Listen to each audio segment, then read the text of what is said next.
syukurku.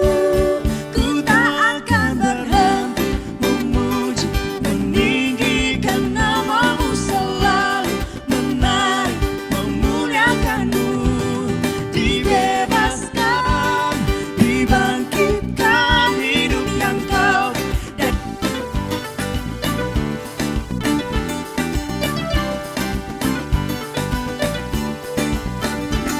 siang begitu besar, lebih kuat dari dosa.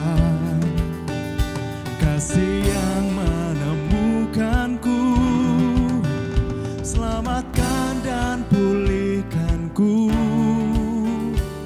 Ku naikkan syukurku, ku tak akan berhenti memuji, meninggikan namamu selalu, menari, memuliakanmu. Dibebaskan, dibangkitkan hidup yang kau beri, dan kini hanya untukmu.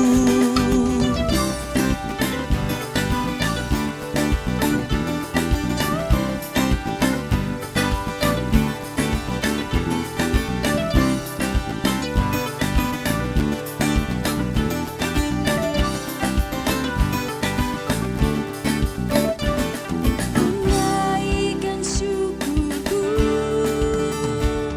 ku naikkan syukurku. Ku tak akan berhenti memuji, meninggikan namamu selalu, menari, memuliakanmu. Dibebaskan, dibangkitkan hidup yang kau beri, dan kini hanya untukmu. Ku tak akan berhenti memuji, meninggikan namamu selalu, menari, memuliakanmu. Dibebaskan, dibangkitkan hidup yang kau beri, dan kini hanya untukmu. Hidup yang kau beri, dan kini hanya untukmu. Hidup yang kau beri, dan kini hanya untukmu.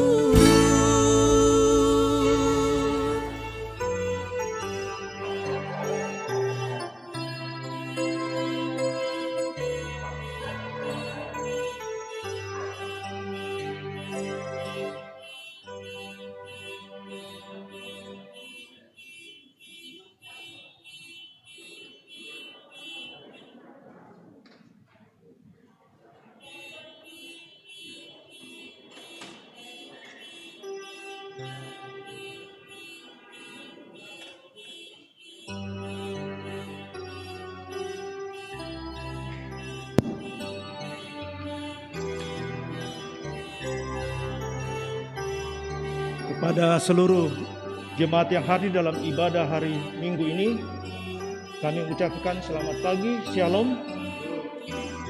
Dan khususnya bagi anggota jemaat yang baru pertama kali hadir, yang berasal dari jemaat lain, kami juga mengucapkan selamat datang, selamat berbakti bersama jemaat di tempat ini. Dan juga bagi Bapak, Ibu, Saudara-saudari yang membutuhkan informasi pelayanan, silakan menghubungi kantor gereja atau setiap hari kerja, atau melalui majelis gereja dan koordinator di kelompok masing-masing. Kedua, anggota yang pindah atau keluar dan masuk, supaya menyetor atau mengambil surat pindah di kantor gereja. Berikutnya penekanan di nomor poin 4, kebaktian rumah tangga Selasa tanggal 16 Maret dan Kamis tanggal 18 Maret. Nyanyian yang dipergunakan dalam ibadah kumpulan rumah tangga sepanjang seminggu ini adalah dari pujian Mazmur dan Kidung Jemaat. Dan Bapak Ibu bisa membaca kebaktian rumah tangga di tiap-tiap keluarga di hari Selasa dan Kamis. Berikutnya poin ke-13, persiapan bersama kebaktian rumah tangga. Diharapkan bagi Bapak Ibu majelis yang bertugas, diharapkan hadir dalam persiapan bersama dalam meningkatkan kualitas pelayanan dalam minggu ini agar mengikuti persiapan bersama dilaksanakan hari Senin tanggal 15 Maret 2021 pukul 4 sore, dan pemimpin persiapan adalah Saudara Paul Cakra STH. Berikutnya poin 14, kegiatan atau pelayanan usia indah lansia Jemaat Rantepau. Kebaktian lansia Jemaat Rantepau dilaksanakan hari Rabu 17 Maret 2021 pukul 9 sampai pukul 10 pagi. Pelayan Ibu Pendeta Tabita Manggawa STH. Dan dilanjutkan pelayanan posyandu atau lansia. Jadi bagi Bapak, Ibu, para lansia bisa untuk dapat menghadiri persekutuan kebaktian tersebut di gedung pelayanan Jemaat Rantepau. Tuhan memberkati. Berikutnya poin 15, pertemuan bulanan PWGT Jemaat Rantepau dirangkaikan dengan perayaan HDS, dilaksanakan pada hari Rabu tanggal 17 Maret pukul 4 sore, gedung Jemaat Rantepau liturgis pengurus PWGT Jemaat Rantepau dan konsumsi PWGT kelompok 6. Atas perhatian kehadiran di seluruh anggota PWGT Jemaat Rantepau mengucapkan terima kasih. Dan penataan bunga dalam ruangan gereja ini untuk minggu 7 Maret sampai dengan minggu 28 Maret 2021 adalah PWGT kelompok 6 dikoordinir oleh koordinator PWGT kelompok 6 dan Ibu Damaris. Atas perhatian dan pelayanan PWGT kelompok 6 diucapkan terima kasih. Berita yang poin 17, berita PKB Jemaat Rantepau. Pendataan anggota Persekutuan Kaum Bapak Gereja Toraja Jemaat Rantepau dilaksanakan pada awal bulan Maret 2021 di tiap kelompok dan didampingi oleh Majelis Gereja kelompok selnya. Jadi Bapak Ibu nanti di tiap-tiap kelompok dan sel itu kaum bapak akan mendaftar, di mana ini dimaksudkan untuk pendataan ulang sampai sejauh mana jumlah kaum bapak yang ada di Jemaat Rantepau, dan sekaligus juga untuk pendataan keluarga sampai di mana sejumlah keluarga di Jemaat Rantepau. Tolong Bapak Ibu bisa mengapresiasinya ini. Berikutnya ibadah bulan persekutuan kaum bapak Gereja Toraja Jemaat Rantepau dilaksanakan pada hari Jumat tanggal 19 Maret pukul 5 sore. Pelayan Bapak Pendeta David Tiranda dan liturgis Bapak Penatua Domingus. Atas perhatian dan kehadiran seluruh anggota PKB Gereja Toraja Jemaat Rantepau diucapkan terima kasih. Dan yang ketiga, setiap hari Jumat kaum bapak melaksanakan jalan pagi sambil juga jogging bersama ibu-ibu PWGT setiap hari Jumat pagi. Kami berangkat PKB itu sudah mulai jam 5 kita kumpul dan jalan-jalan kaki, dan mungkin juga nanti berikutnya akan ada sepeda bersama, yaitu supaya kita mengakrabkan diri. Berikutnya poin 18, berita PPGT Jemaat Rantepau. Pertemuan bulanan PPGT Jemaat Rantepau dirangkaikan dengan ibadah persiapan ujian akan dilaksanakan pada hari Sabtu tanggal 20 Maret 2021 pukul 4:30 di gedung Gereja Toraja Jemaat Rantepau. Pelayan Ibu Pendeta Tabita Manggawa STH. Harap kehadiran PPGT untuk yang akan mengikuti ujian pada tingkat SMA, SMK dan perguruan tinggi. Atas perhatiannya diucapkan terima kasih, Tuhan memberkati. Dan berita Jemaat Rantepau poin 19 Bapak Ibu bisa baca. Dan poin 20 kebaktian penghiburan dalam rangka pemakaman almarhum Duli Rembon, orang tua dari Bapak Penatua Agustinus Malisan dan Ibu Diaken Dinastin S. Pakita, dilaksanakan pada hari Senin tanggal 15 Maret pukul 16.30 setengah 5 di Tongkonan Palili di Ao Lakbo, dilayani oleh Majelis Gereja Toraja Jemaat Rantepau. Majelis Gereja dan warga Jemaat Rantepau menyatakan rasa duka yang dalam, kiranya Tuhan tetap memberikan kekuatan dan penghiburan kepada segenap keluarga. Pelayan pemberkatan nikah. Pelayan pemberkatan nikah kepada poin yang ke-21 ya.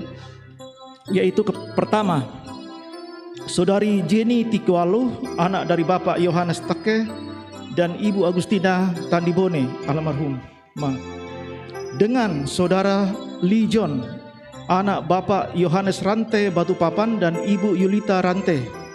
Dilaksanakan pada hari Sabtu tanggal 20 Maret 2001 waktu pukul setengah 10 sampai selesai. Tempat Gedung Toraja Jemaat Rantepao, Klasis Rantepao. Resepsi pernikahan Sabtu 20 Maret pukul 12 di tempat di Toraja Heritage Hotel. Kedua, Saudari Helvira Feni Suprapto, anak dari Bapak Suprapto Papang Uwa Sauran dan Ibu Maria Timba Riu, dengan Saudara Fandi Pasele, anak dari Bapak Matius Minggus dan Ibu Helena Lisu Pasele, akan dilaksanakan pada hari Sabtu tanggal 27 Maret 2001 waktu pukul setengah 10 sampai selesai. Tempat Gedung Gereja Toraja Jemaat Rantepao, Klasis Rantepao. Resepsi pernikahan Sabtu tanggal 27 Maret pukul 12 sampai selesai. Tempat Hotel Misilana. Yang ketiga, Saudari Imelda Indriani, anak dari Bapak Dr. Jerry Koluku SPD, dengan Ibu Diaken Juharni Lolo, dengan Saudari Stephen Yoel, anak dari Bapak almarhum Yosef Bunga dan Ibu Elizabeth Allo, akan dilaksanakan hari Selasa 30 Maret 2021 pukul 9 sampai selesai. Tempat Gedung Gereja Toraja Jemaat Rantepao. Resepsi pernikahan Selasa 30 Maret pukul 12 sampai selesai. Tempat Gedung AA Van der Lostre, Jalan Ratulangi. Yang terakhir 4, Saudari Grecia Tandungan, anak dari Bapak Davidson S. Tandungan dan Ibu Vince Sandaliku SE, dengan Saudara Adiasa Rombe Karangan SSN, anak dari Bapak Insinyur Adolf Bastian Karangan dan Ibu Naomi Tandi almarhum Ma, akan dilaksanakan pada hari Rabu 31 Maret 2001 pukul 9. Tempat Gedung Gereja Toraja Jemaat Rantepao, Klasis Rantepao. Resepsi pernikahan Rabu 31 Maret pukul setengah 12 sampai selesai. Tempat Tongkonan Lepungan Makale Utara. Mohon dukungan warga jemaat. Yang kedua, yang berikutnya anggota baru. Poin ke-22, dengan penuh sukacita Majelis Gereja Warga Jemaat Rantepao mengucapkan selamat datang kepada anggota baru, yaitu yang pertama, Kepala Keluarga Bapak Desius Galuh, istri Sri Indra Lediana Barung, anak Jonea Deven Daniel Galuh, dan sekarang bertempat tinggal di kelompok pelayanan 6. Tuhan memberkati. Yang kedua, Kepala Keluarga, maaf ini suami ada tetapi beragama Katolik, jadi istrinya saja yang kita sebut. Ibu Restu Rande Saluh, anak Felicitia Fioneta Pasedan, sekarang bertempat tinggal di kelompok pelayanan 7B. Tuhan memberkati. Mungkin keluarga jemaat anggota baru yang hadir saat ini ada. Bapak Desius Galuh bisa berdiri supaya tidak ada. Ibu Restu, oh tidak ada. Iya, terima kasih. Dan poin yang terakhir 23, Bapak Ibu bisa baca. Terima kasih atas perhatian Bapak Ibu Saudara, dan kita akan memasuki ibadah saat ini.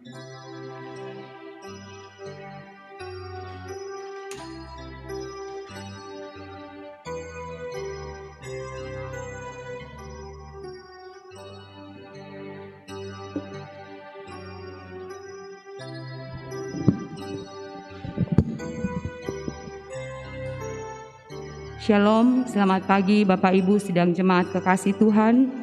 Selamat datang dalam rumah Tuhan untuk beribadah bersekutu bersama Tuhan pada pagi hari ini. Selamat berjumpa kembali dalam pelataran rumah Tuhan. Minggu ini kita ada pada masa Prapaskah keempat, masa penuh penghayatan akan betapa besarnya kasih Allah bagi kita. Dialah yang telah menyelamatkan kita, memanggil kita dengan sebutan kudus. Itu bukan karena perbuatan baik kita, tetapi semata-mata karena kasih-Nya bagi kita. Dia sumber segala yang kita miliki.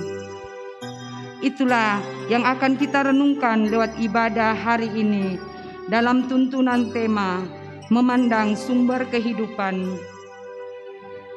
Ibadah pagi ini akan dipimpin oleh Bapak Pendeta Hans Lura. Sidang jemaat kekasih Tuhan, mari dengan sepenuh hati kita memuliakan Dia. Sidang jemaat disilahkan berdiri dan dengan sukacita kita menghadap Tuhan dengan pujian Hai Kristen nyanyilah.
Ibadah ini berlangsung dalam nama Bapa dan Anak dan Roh Kudus.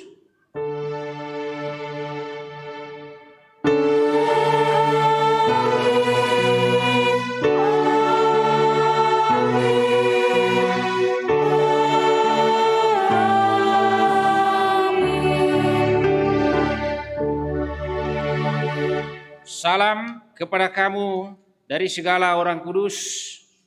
Kasih Allah ada pula pada kamu sekalian. Dan bagimu juga. Sidang jemaat silakan duduk.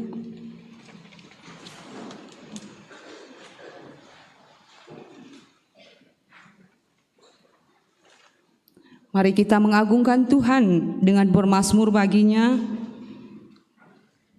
Dari kitab Mazmur 107,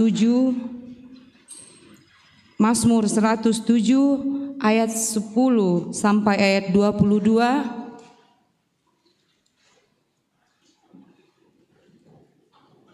Mazmur 107 ayat 10 sampai ayat 22 kita baca secara berbalasan.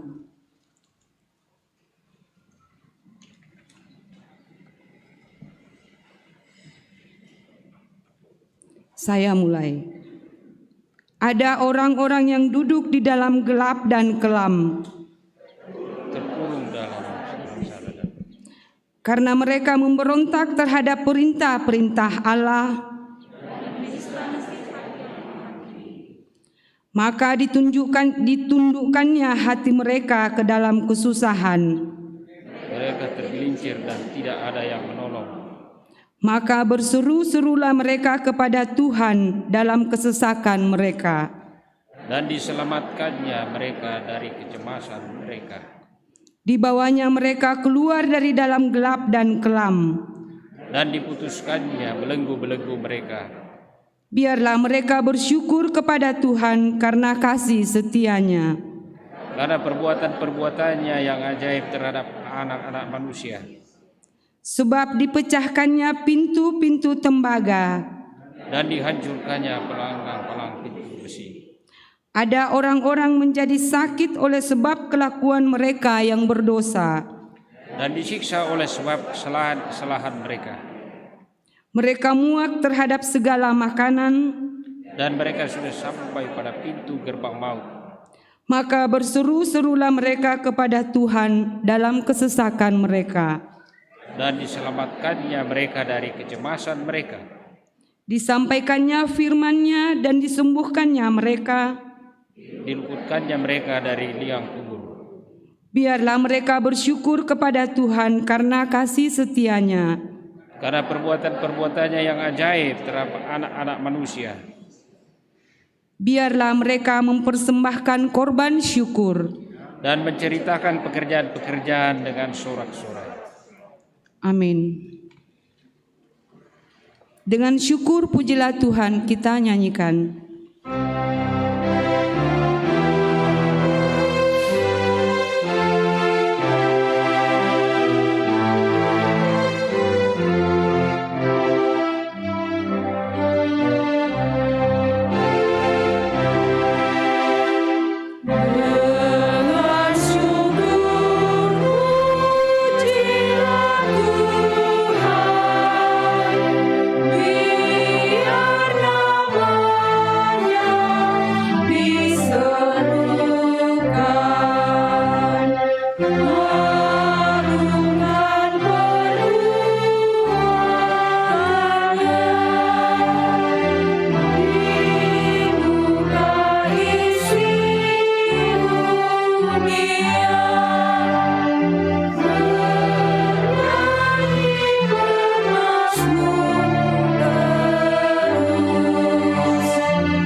Jemaat Tuhan, saya jemput berdiri. Dengarlah ajaran firman Tuhan untuk tetap saling mengasihi dari kitab 1 Yohanes, pasal 3 ayat 23. Dan inilah perintahnya itu, supaya kita percaya akan nama Yesus Kristus, Anaknya, dan supaya kita saling mengasihi sesuai dengan perintah yang diberikan Kristus kepada kita. Amin.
Jemaat Tuhan, dalam ibadah peringatan Prapaskah keempat ini kita diberi kesempatan untuk mengaku dosa.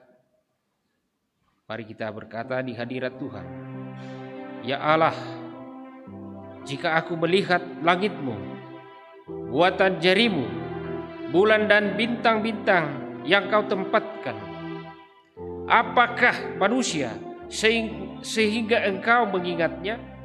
Apakah anak manusia sehingga Engkau mengindahkannya? Namun Engkau telah membuatnya hampir sama seperti Allah, dan telah memahkotainya dengan kemuliaan dan hormat. Ya Tuhan, Engkau membuat kami sangat istimewa, tetapi dalam keistimewaan itu kami sering terjebak kesombongan dan dikuasai oleh keinginan kami tanpa mencari kehendak Tuhan dalam hidup kami.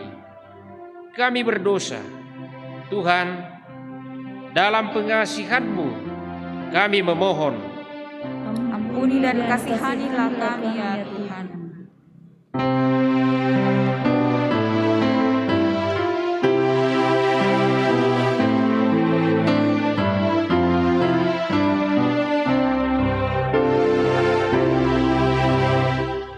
Insan tangisi dosamu,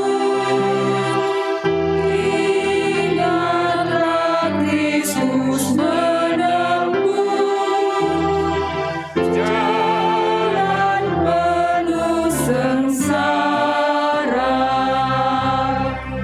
dan bagai hamba terendah ia kosongkan dirinya menjadi perantara yang mati dihidupkannya, yang sakit disembuhkannya, yang hilang ia cari, berkorban diri akhirnya, memikul dosa dunia di atas kayu salib.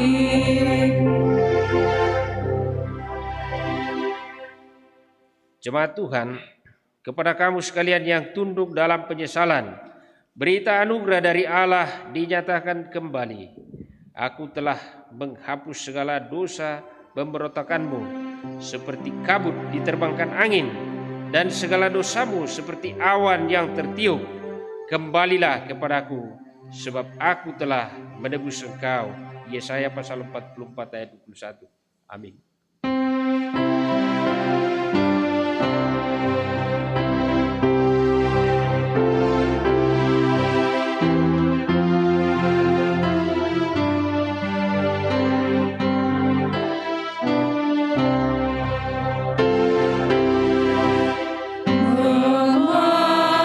Memandang salib Rajaku yang mati untuk dunia, ku rasa hancur congkakku, dan harta hilang harganya.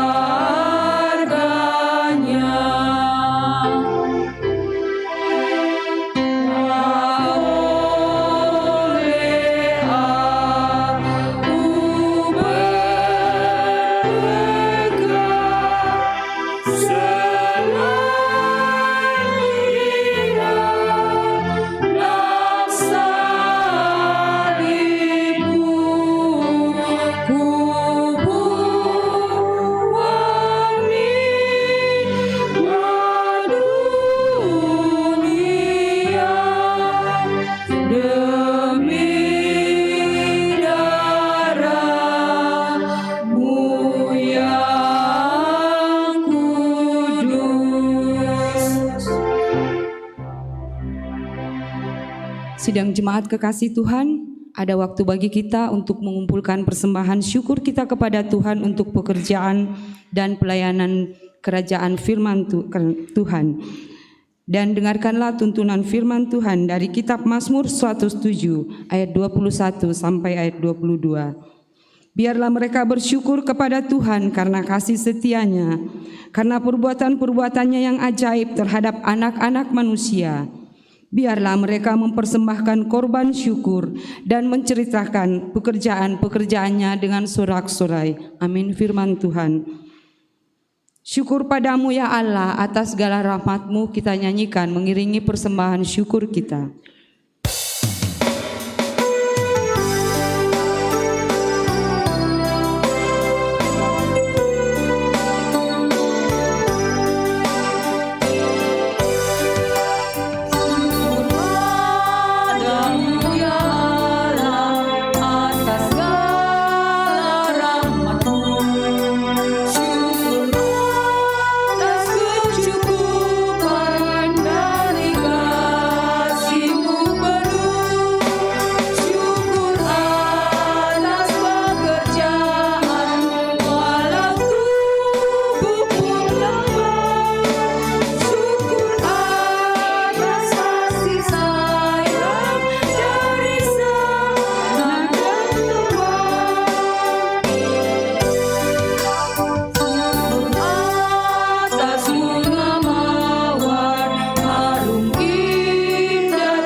Mari kita bersyukur.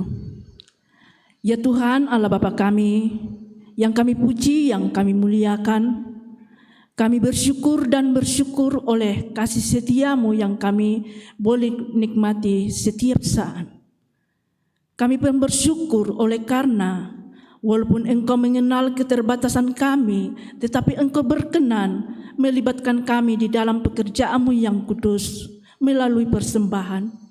Dan dengan ini pula Engkau telah mendatangi umat-Mu dengan berkat-Mu. Berkatilah persembahan ini agar boleh dipakai untuk kelebaran kerajaan-Mu. Bapa, kami tetap berdoa untuk yang masih ada pada diri kami masing-masing dan yang akan kami cari. Ya Allah, Roh Kudus, mampukan kami untuk menatanya dengan baik dan penuh dengan tanggung jawab. Ini doa syukur kami yang kami bawa di dalam nama Yesus Tuhan kami. Amin.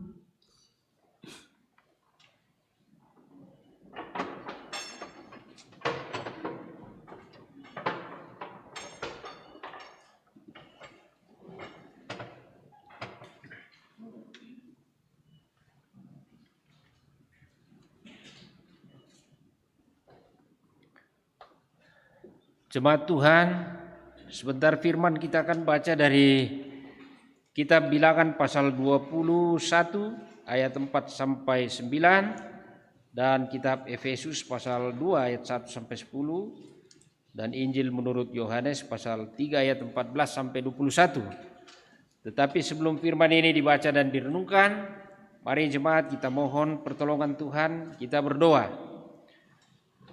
Dimuliakan Allah pencipta kami, Tuhan Yesus Juru Selamat dan Roh Penolong setiawan. Kami dalam kehinaan kami mengaku tidak layak menyebut nama-Mu, tapi kami percaya dengan iman. Hanya karena pengorbanan Kristus, hanya karena kasih Kristus kami dilayakkan. Karena itu Tuhan, saat ini kami buka hati pikiran di hadirat-Mu. Kami rindu Tuhan jadikan tempat persemaian firman-Mu. Kami percaya firman-Mu itu akan menuntun langkah kami di jalan yang benar. Tuhan, kami akan mendengar firman-Mu saat ini. Roh Kudus-Mu mengendalikan hati pikiran semua kami yang hadir beribadah. Hamba ini Tuhan hanya menjadi alat-Mu, penyambung lidah-Mu. Kasihani Tuhan, beri hikmat, sehingga dalam pemberitaan ini nama Tuhan dipermuliakan dan kami semua boleh menikmati pengharapan di dalam Kristus. Singkapkan mata kami dan pikiran kami, agar kami mampu melihat kemuliaan Tuhan di dalam firman-Mu untuk kami lakukan di dalam hidup kami. Tuhan, berfirmanlah, kami siap mendengar. Di dalam Yesus kami berdoa. Haleluya. Amin.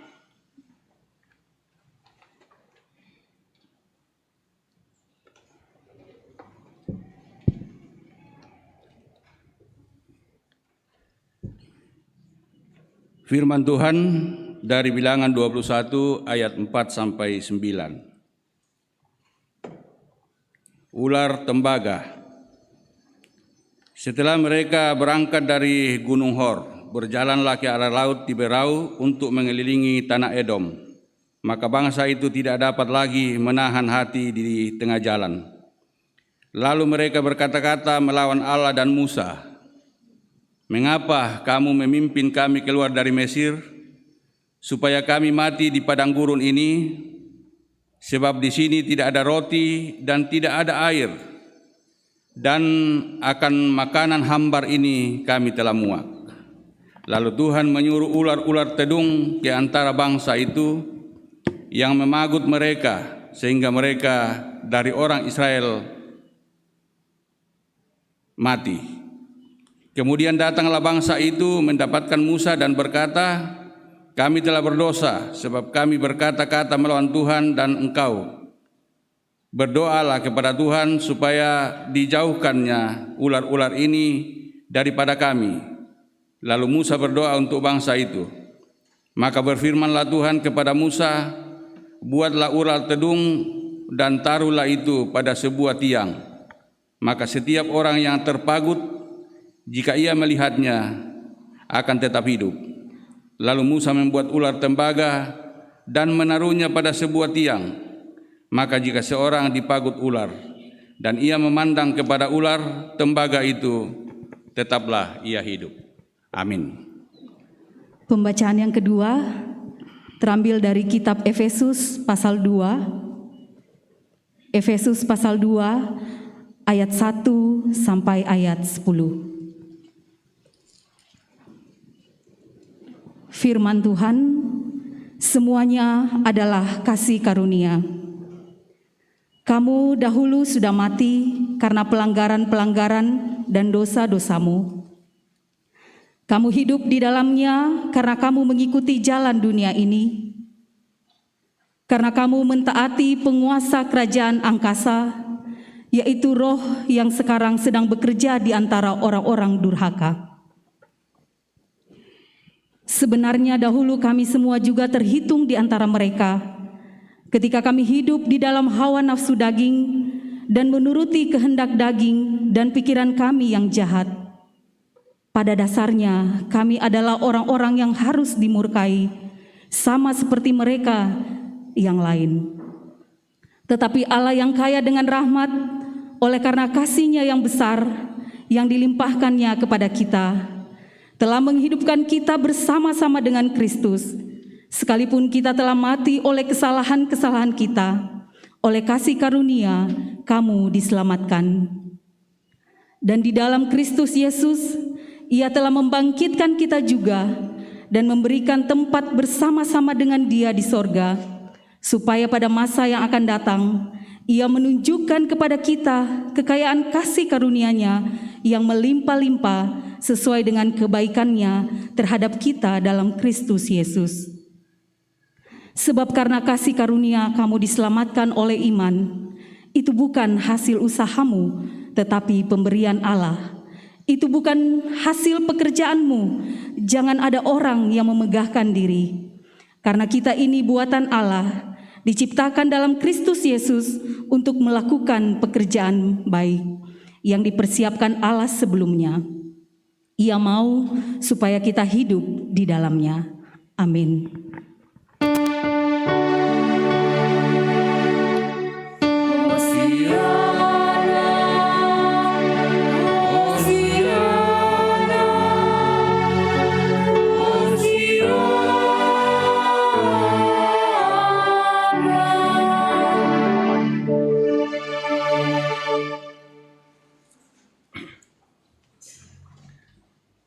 Jemaat Tuhan, Injil menurut Yohanes pasal 3 ayat 14 sampai 21 demikian.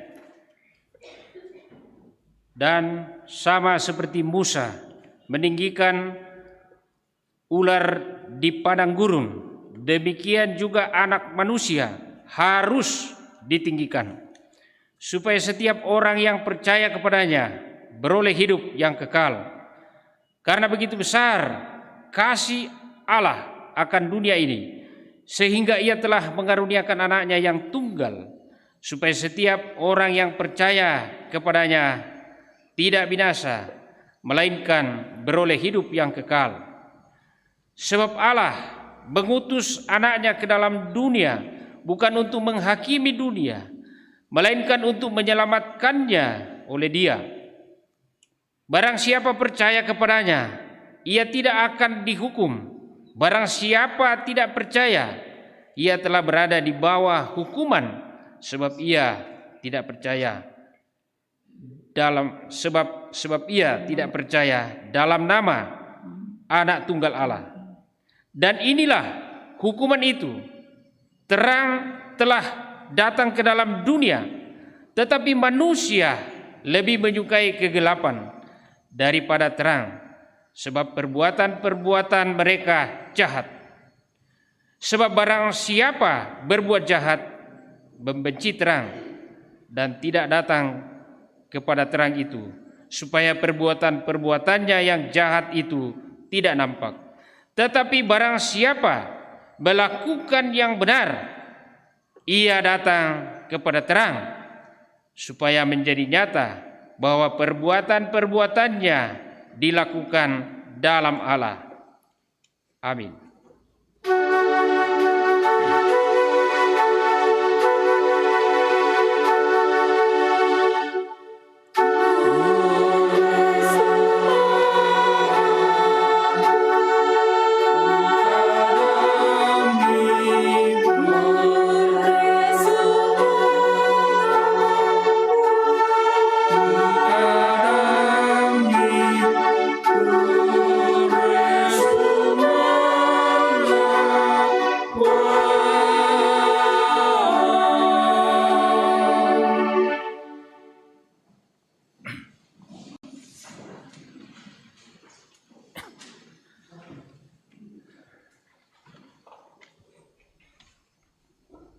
Shalom, jemaat Tuhan, bagaimana kabarnya?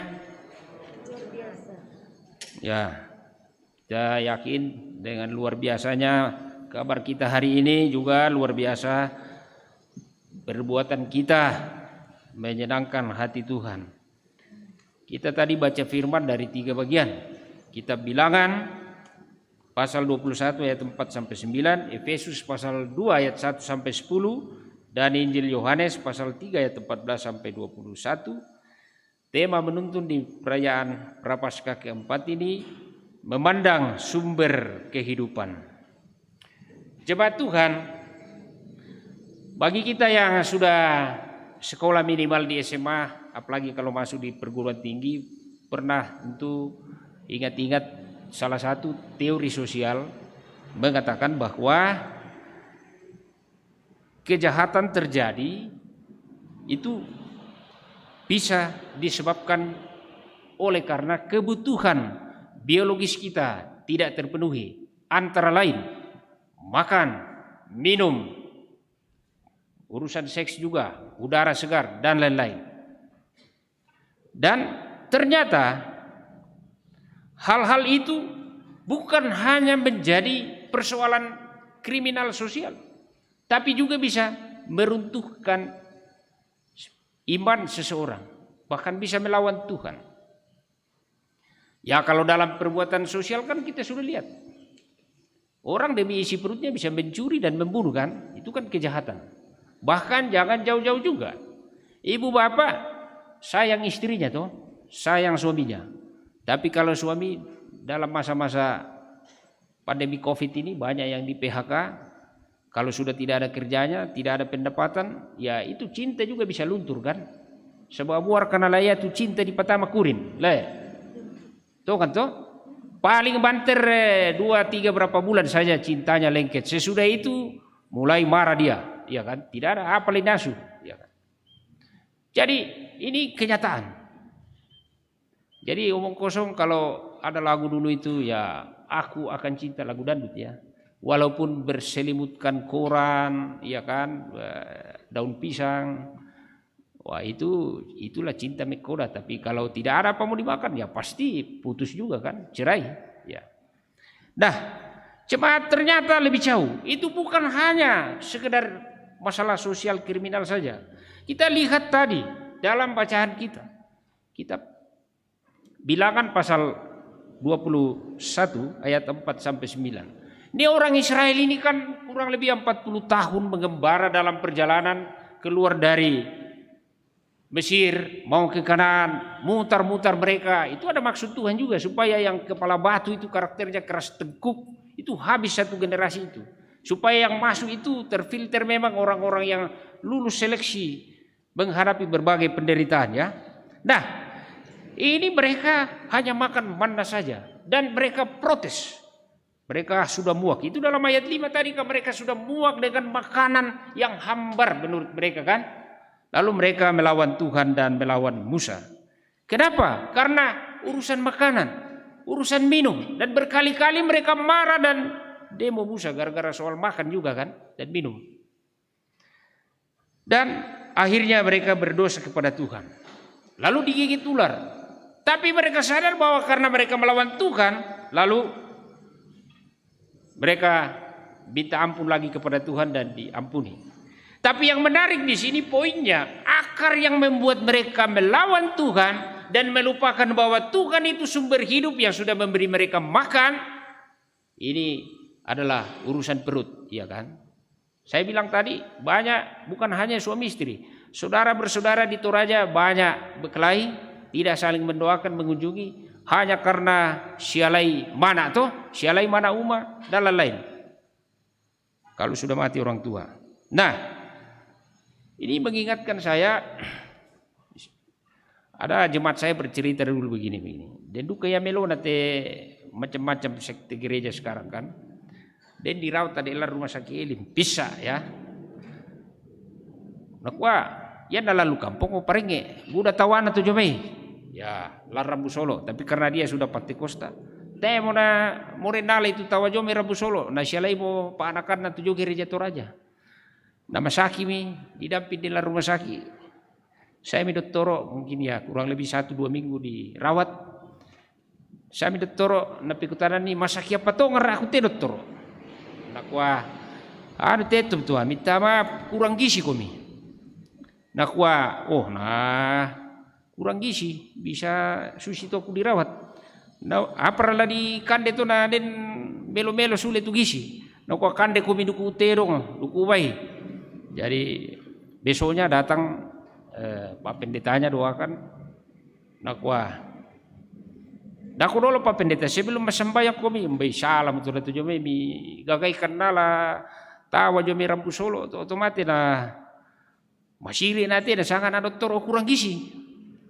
Napa anakan kubang betul juga gereja tu raja siala itu tawaku sebab budak tu tawa nak pergi dulu kampung tu. Naku laku alam aku suleh. Salah tu pengajaran tu temo. Laku alam aku suleh tu tahu aku lakukan dia aku suleh. Sebab masiri nanti di kurang gizi. Jadi ini contoh kecil, ini nyata. Ada anggota jemaat saya cerita dulu kepada begitu keluarganya. Ini soal perut, makan minum itu bisa merusak hubungan kita juga dengan Tuhan ya. Dan ini nyata tadi bangsa Israel juga melawan Tuhan dan melawan Musa hanya karena soal makan. Nah itu sebabnya Yesus juga sangat concern dengan masalah perut. Makanya Yesus mengajari kita dalam doa Bapa kami kan dalam Injil Matius pasal 6 ayat 11. Yesus katakan berikanlah kami makanan kami hari ini secukupnya kan. Nah kalau dalam Injil Lukas setiap hari harus cukup. Jadi doa Bapa kami itu bukan hanya ada di Injil Matius ya, versi Lukas juga. Lukas itu lebih luar biasa mencatat setiap hari harus cukup. Mengapa jemaat? Karena ingat, kalau kurang itu tadi bisa merusak bukan hanya relasi sosial kita dan kita terjebak kejahatan, tapi juga hubungan dengan Tuhan bisa rusak. Tetapi ingat juga, kalau lebih juga bahaya, iya kan? Ya, orang banyak demi makan bisa menjual idealismenya juga. Bahkan idealisme itu ya gugur. Contoh di dalam Alkitab juga ada. Kita ingat cerita Esau kan. Dia menjual hak kesulungannya demi sepiring makan. Iya kan. Semangkok kacang merah. Dalam Kejadian pasal 25 ayat 33 sampai 34. Dan juga diulang lagi dalam Ibrani pasal 12 ayat 16. Jadi kita mesti ingat bahwa ini urusan makan, urusan perut itu penting. Tetapi bukan paling penting. Karena Yesus juga katakan manusia hidup bukan dari roti saja, tetapi dari setiap perkataan Tuhan. Dalam Matius pasal 4 ayat 4 juga sebenarnya dalam perjanjian lama proses orang Israel keluar dari Mesir juga sudah diingatkan dalam kitab Ulangan pasal 8 ayat 3. Jadi betapa concernnya firman Tuhan ini tahu betul bahwa manusia bisa melawan Tuhan karena akar masalah makanan ini urusan perut ya. Tetapi jemaat kita diingatkan sesungguhnya pertanyaan kritisnya sumber hidup itu dari mana? Supaya kita bergantung kepada sumbernya, bukan kepada makannya itu. Ya kan? Karena makan itu bisa habis. Ingat orang Israel dalam Keluaran pasal 16 ayat 20. Ketika roti manna dijatuhkan, diingatkan kumpullah secukupnya, tapi mereka barak nala si Buddha, akhirnya besoknya berulat kan. Nah, itulah sebabnya kita diingatkan di sini bahwa sumber hidup itu adalah Tuhan. Karena akar kekhawatiran orang Israel dalam kitab Bilangan tadi dalam perikop yang kita baca di urusan makan, hanya mereka digigit ular. Dan diingatkanlah ketika mereka datang bertobat kepada Musa, doakan kami supaya Tuhan mengampuni. Maka Musa diperintahkan Tuhan buat meninggikan ular tembaga itu. Siapa yang memandangnya maka walaupun digigit ular dia tetap hidup. Berarti sumber kehidupan dan tidak akan mati. Sumber kehidupan itu adalah Allah sendiri.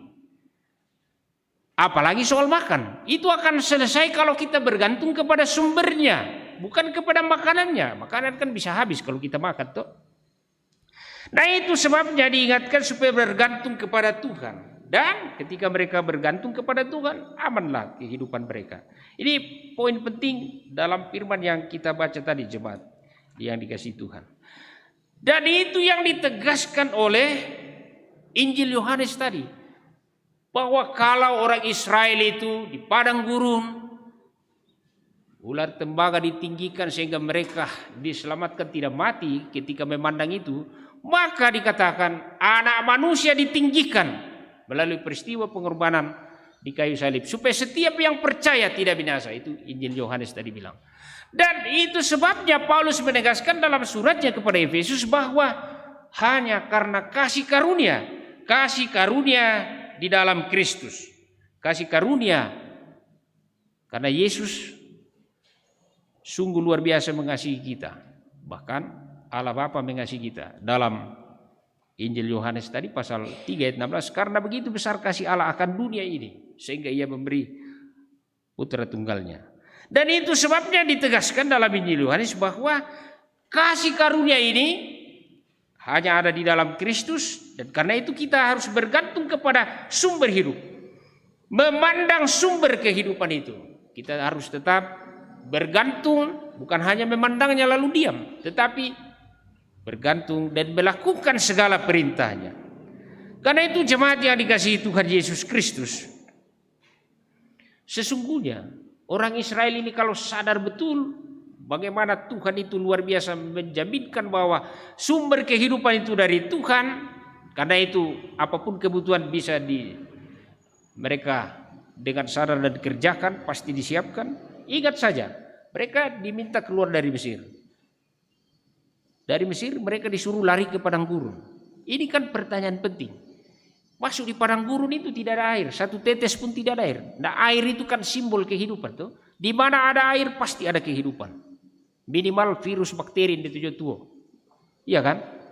Nah, kok disuruh lari ke padang gurun? Mau minum air di mana? Makanan di mana? Tetapi ingat, ini yang perintah bukan manusia, Tuhan. Pergi saja. Akhirnya mereka selamat toh. Lalu tiba di ujung padang gurun lagi menghadapi laut. Loh, ini mati bunuh diri nih, mau kemana ini? Tidak ada kapal di situ, tidak ada perahu. Tapi Tuhan, karena Tuhan yang perintahkan, angkat saja tongkatmu, tunjuk itu air laut, dia terbelah dua, dan orang Israel lewat ke sana, sehingga pasukan Firaun yang mengejar mati semua kan. Nah ini semua keyakinan bahwa sumber hidup itu Tuhan, maka kalau kita bergantung melakukan perintahnya kehendaknya, ya dijamin amanlah kehidupan kita ini, apalagi kebutuhan. Nah sesungguhnya jemaat, ini mengingatkan kita banyak persoalan-persoalan relasi sosial kita, hubungan suami istri, orang tua dan anak, anak kepada orang tua, saudara bersaudara, jadi kacau akibat kita lebih melihat pada yang kelihatan itu, makan-makan itu, ketimbang sumbernya, ya kan, yaitu Tuhan. Dan karena kita tidak bergantung kepada sumbernya, tidak memandang kepada sumbernya, akhirnya kita lupa bersyukur. Nah itu yang dijelaskan dalam akhir-akhir bacaan Injil Yohanes tadi, di mulai ayat 19 sampai 21, pembeda antara orang yang bergantung hidupnya memandang kepada sumber hidup yaitu Yesus akan selalu bersyukur dan hidup baik, ketimbang orang yang tidak bergantung. Ingat, bisa ditanya, wadah budak bangsa tahu sugi pak pendeta tanah korupsi, bela rina bela, iya kan? Ya, ini istilah bahasa Arabnya wallahu alam. Hanya Tuhan yang tahu, tapi kapanpun pasti itu terjadi. Tuhan menyatakan keadilannya. Dalam bahasa kuno India, Satyam Eva Jayate. Kebenaran akan selalu jaya. Dan ini sangat teologis. Dan itu sebabnya kalau kita bergantung kepada sumber hidup itu, pasti kita akan menyatakan hidup yang lebih bersyukur kepada Tuhan. Karena itu di saat kita peringati Minggu Prapaskah keempat ini, kita diingatkan bahwa hanya di dalam Yesus kita bisa menikmati bukan hanya kehidupan, tetapi keselamatan sudah diberikan. Karena itu tetaplah bergantung kepada Tuhan, sumber hidup dan keselamatan bagi kita semua. Amin.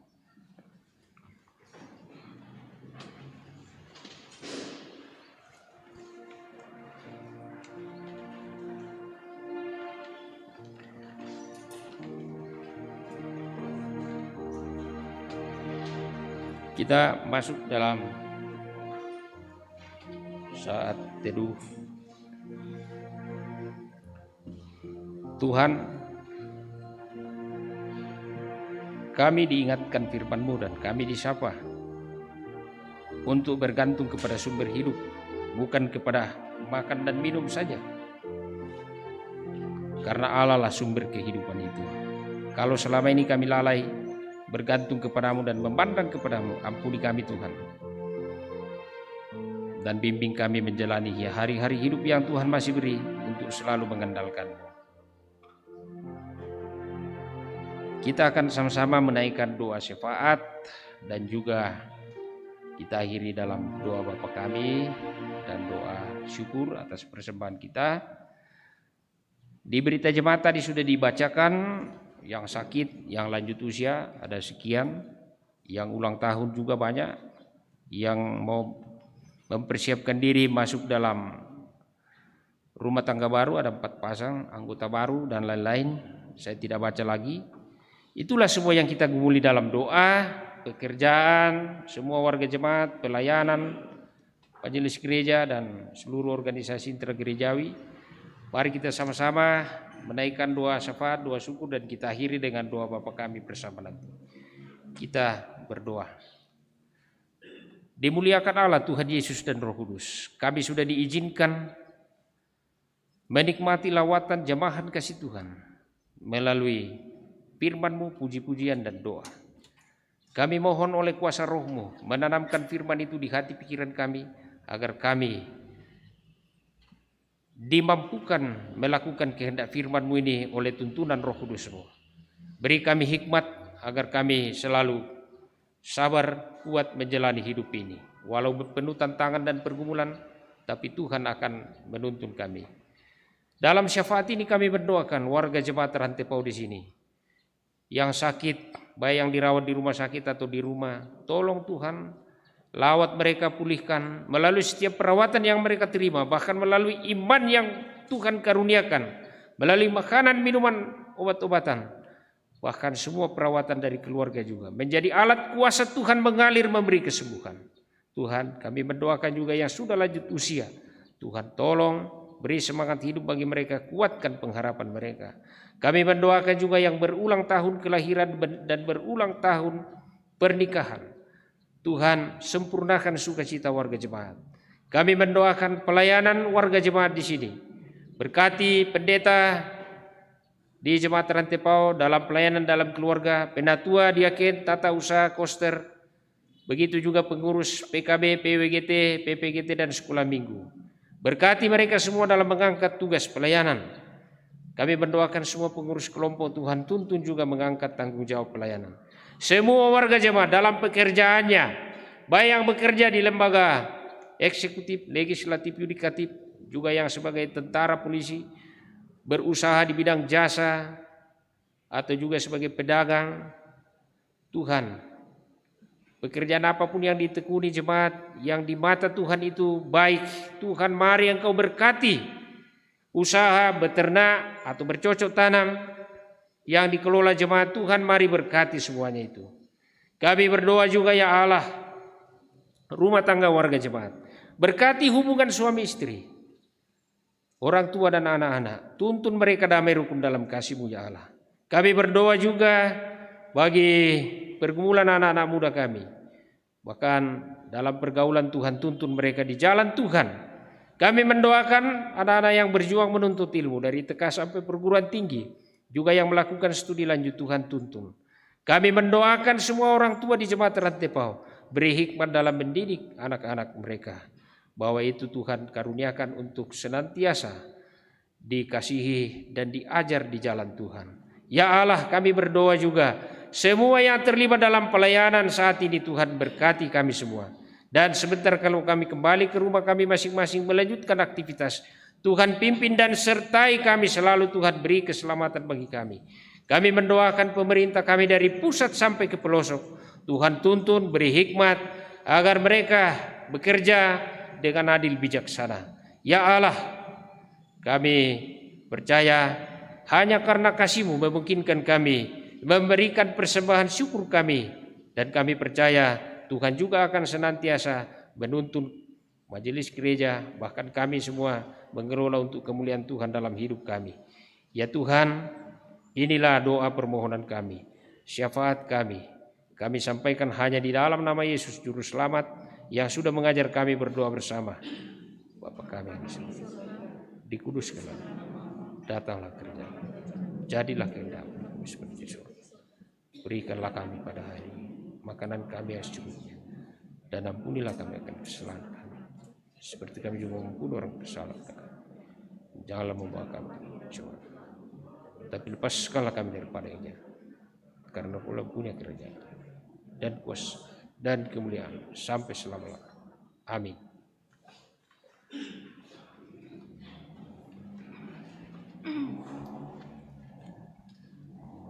Mari saya jemput jemaat berdiri. Dengarkanlah petunjuk hidup baru. Karena kita ini buatan Allah, diciptakan dalam Kristus Yesus untuk melakukan pekerjaan baik yang dipersiapkan Allah sebelumnya. Ia mau supaya kita hidup di dalamnya. Efesus pasal 2 ayat 10. Amin.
Pergilah, jalanilah hidupmu dengan senantiasa mengarahkan pandanganmu kepada Dia yang adalah sumber kehidupan ini. Kiranya kami senantiasa menjadikan sang sumber hidup ini menjadi yang pertama dan utama dalam hidup kami.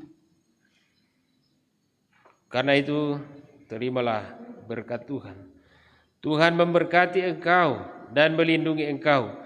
Tuhan menyinari engkau dengan wajah-Nya dan memberi engkau kasih karunia.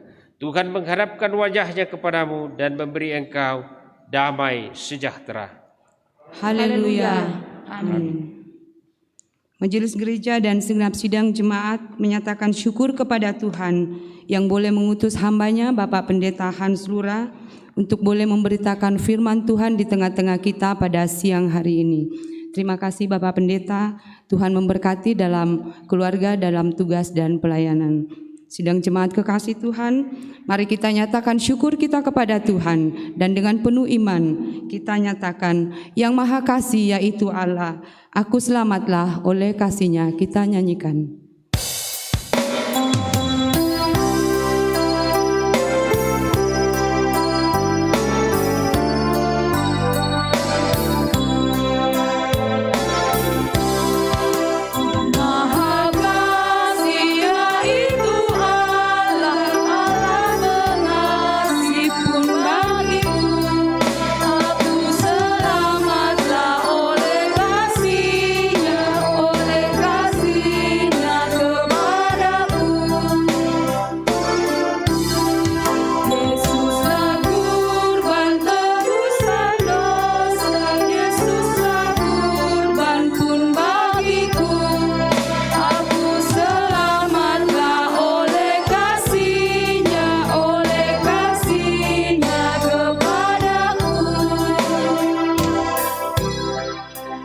Mari bersyukur kepada Tuhan.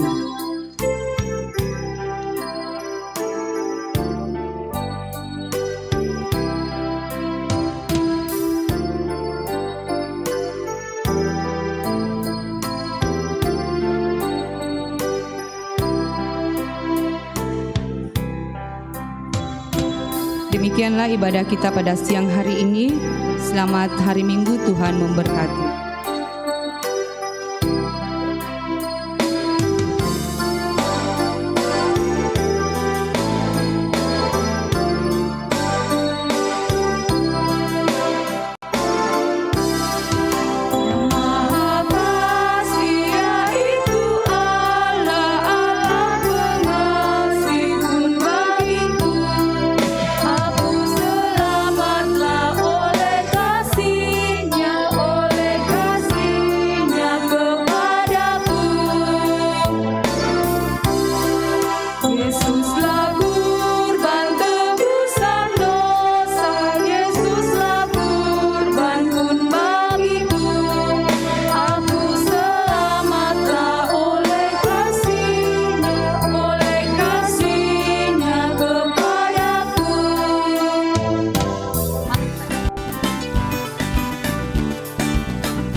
syukurku, ku tak akan berhenti memuji, meninggikan namamu, selalu menari, memuliakanmu.